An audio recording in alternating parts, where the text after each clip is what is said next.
የ20ኛው ብሔር ብሔረሰቦችና ህዝቦች ቀን በዓልን የሚያስተናግደው የማዕከላዊ ኢትዮጵያ ክልል የተለያዩ የመሰረተ ልማት በማስመረቅ ላይ ነው የሚገኘው። በዛሬው ዕለትም ወልቂጤ ከተማ የተለያዩ የመሰረተ ልማቶች ተገንብተው ለምርቃት እየበቁ ነው። ከበስተኋላ ላይ እንደምትመለከቱት ደግሞ የክልሉን ህዝቦችን የሚወክል የእንሰት ተክል በዛሬው ዕለት በክልሉ ርዕሰ መስተዳድር ዶክተር እንደሻው ጣሰው በይፋ ተመርቋል።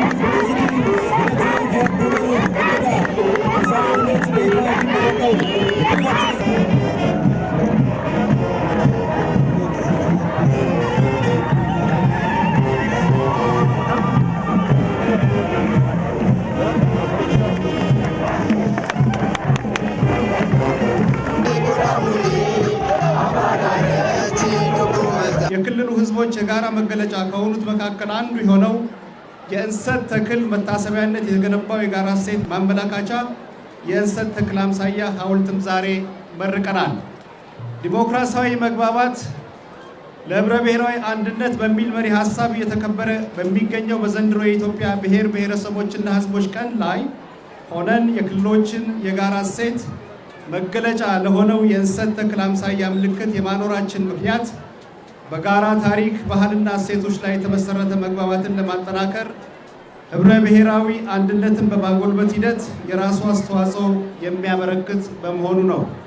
የእንሰት ተክልና እንሰት ተክል ውጤቶች ከክልሉ ህዝቦች ትውልዶችን የተሻገረ ትስስር ያለው ነው። የእንሰት ተክል ድርቅን ከመቋቋም አልፎ ለአረንጓዴ ኢኮኖሚ ግንባታ አጋዥ ሚና እየተጫወተ የሚገኝ ተክል ነው። የእንሰት ውጤቶች ከመድኃኒት እስከ ምግብ ዋስትና አማራጭ ሆነው ጥቅም በመስጠት ላይ ይገኛሉ።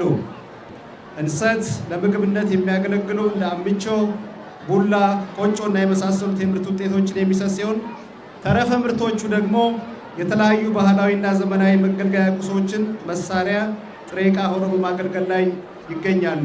በኢፌዴሪ ፌዴሬሽን ምክር ቤት አስተባባሪነት በማዕከላዊ ኢትዮጵያ ክልል አስተናጋጅነት የሚከበረው የዘንድሮ የኢትዮጵያ ብሔር ብሔረሰቦችና ህዝቦች ቀን በዓል በደማቅ ሁኔታ ማክበር የሚያስችል ዝግጅት መደረጉን በዚህ አጋጣሚ ለመላ ኢትዮጵያ እገልጻለሁ።